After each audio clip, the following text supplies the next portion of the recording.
Madagasikara nosika ahy toerana itobiana zava-mananaina samihafa tsy hita raha tsy eto Madagasikara.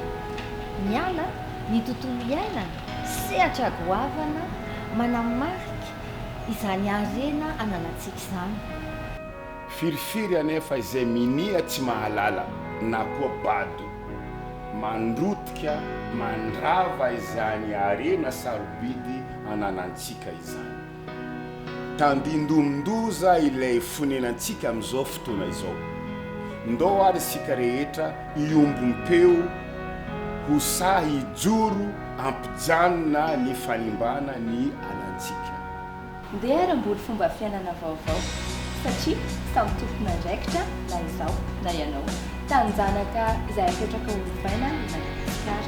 Raha manomboka mitandro, mikolokolo sy manaja izany fananana obolana izany isika dia afaka manantena ho avy maitso mamiratra.